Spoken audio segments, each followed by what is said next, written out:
Wandering through Valencia's old town, along Trinquet de Cavallers Street, one may encounter an ancient 13th century Catholic temple, San Juan del Hospital. This church, one of Valencia's Gothic's finest examples, houses the remains of Constance of Hohenstaufen, former Byzantine empress, who, at the end of the 13th century, arrives in Valencia, seeking Jaume I's protection. Her niece, also referred to as Constance of Hohenstaufen, became the sovereign of the crown of Aragon. Pere III the Great, born in Valencia, who, in the year 1282, making use of the rights that Constance, aunt and niece, had relegated upon him, and accepting the offering of the Sicilians, claimed the throne of Sicily after the episodes known as the Sicilian Vespers. From that moment on, the Kingdom of Sicily remained closely linked to the Kingdom of Valencia, both territories of the Crown of Aragon. An example of this link is the grain trade, represented in Valencia in the building of the Almudin, built in 1307 over the city's Alcázar, which, at that time, was unable to supply the grain needs of the city without importing it from other places, such as Sicily, by sea. This grain trade was a key factor in the development of more trades, as was the case of cloth, an important asset of the medieval Valencian economy. Proof of this and of the economic power of its guild is the Church of San Nicolas, parish of the tea sellers, with its imposing frescoes and paintings, marking the importance of this craft in Valencia's international trade. Trading with textiles was not new to the kingdom. Valencia was also well known for its precious silk, a tradition that arrives to the city by sea from Genoa, which in turn also arrives by sea to Sicily. The importance of the silk is vital and allows the city to become one of the greater and most important political, cultural, and economic centers during the 15th century, period in which the greatest exponent of the Valencian civil Gothic is built, La Llotja de la Seda, a civil building where commercial transactions were carried out internationally, with trades such as wool, grain, ceramics, and also silk. Of artisans is an example of importance of this economic activity in Valencia since the 15th century to the 19th century. Alfonso V, also known as the Magnanimous, conquered Naples in 1442, uniting again the territories of the Kingdom of the Two Sicilies within the Crown of Aragon. The trade relations were thus strengthened between the Iberian Peninsula and the Italian one. Examples of this are the shipments of ceramics from Manises to Naples to reform and adapt some real chambers.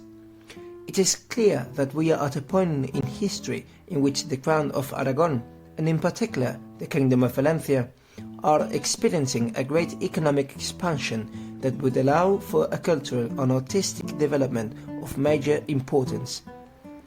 To get a better understanding of the artistic and historical influences between Valencia and Sicily, we must go back to the period between the 13th and 15th centuries, the moment in which Sicily experienced a long period of political instability, during which different families reigned over its territories.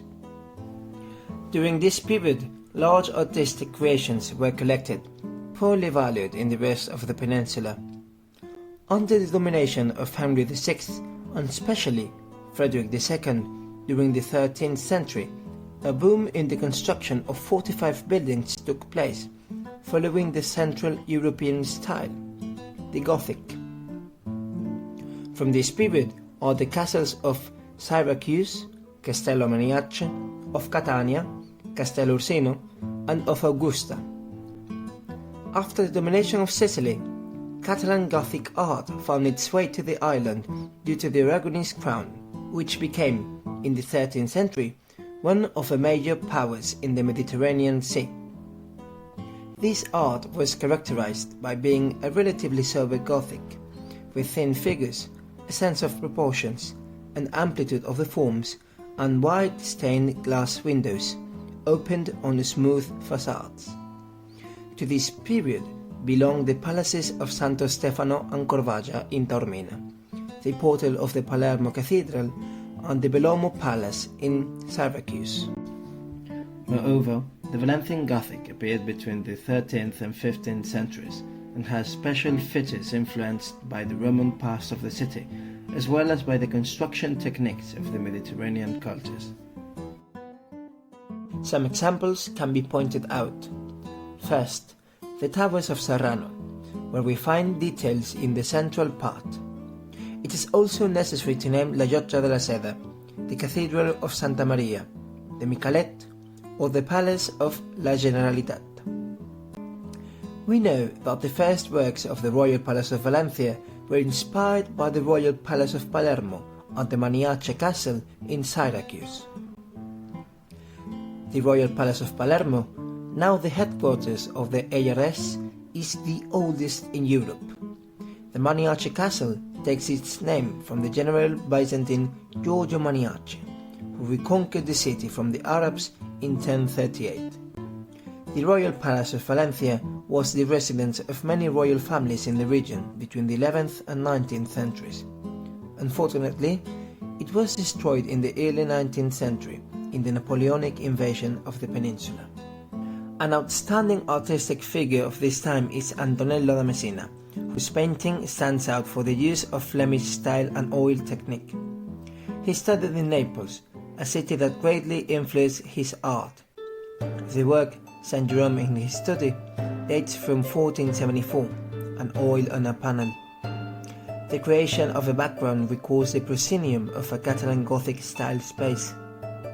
The floor is made of ceramic stoneware, blue, green and white, typical of the ceramic production of Manises of that time. During his stay in Naples, he met the Spanish painter Jacomart, invited by Alfonso the Magnanimous.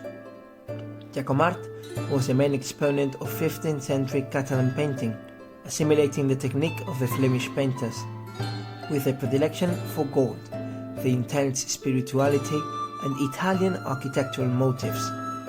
It is to be pointed out the relevance of his work of the Virgin, initially attributed to a Flemish painter. Ceramics will be a fundamental point of union and interest of both territories. Thus, in 1238, Jaume I conquered Valencia, rewarding knights as Artal de Luna with the farmhouse of Manises. Later, López Ferrenc III de Luna sold Manises to Pere Boil, 4th Lord of Manises, in 1304.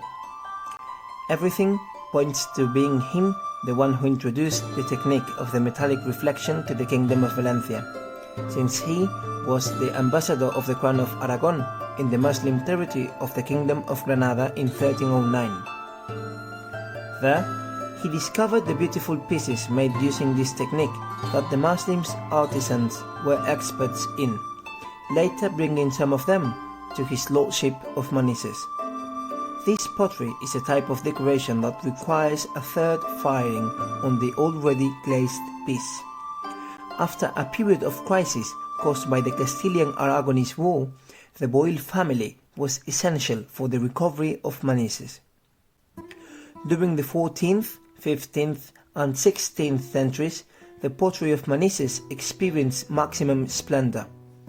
In the 17th and 18th centuries, the commercialization of pieces of metallic reflection was maintained, and in the 19th century, its largest production changed to domestic ceramics, such as crockery, tiles and decorated pieces, having 16 factories at the beginning of the century. However, the emergence of modernism at the end of the 19th century created a new boom in the ceramic production of Manises, such as that, at the end of the century, already had 300 factories. For its part, Santo Stefano di Camastra is a small town in Sicily, known worldwide for the production of ceramics. The town had to be rebuilt in a coastal area, rich in clay deposits after the collapse of the old settlement in 1682. Clay was extracted from the Purrere, clay quarries, and for the manufacture of objects, especially for the water transport, such as jars, basins, jugs. Around 1870, the artisans of Marseilles and Naples arrived to the village to teach the local artisans the art of making tiles. More recent is the production of ornamental ceramics, the new glazed terracotta, decorated and cooked a second time. In the early 50s, the commercialization of Santo Stefano ceramics began. Since then, this pottery has become famous all over the world. Today, the most wanted objects are, without a doubt, the teste di moro, which are a part of the so-called anthropomorphic ceramics, and the pigne, considered a symbol of good luck.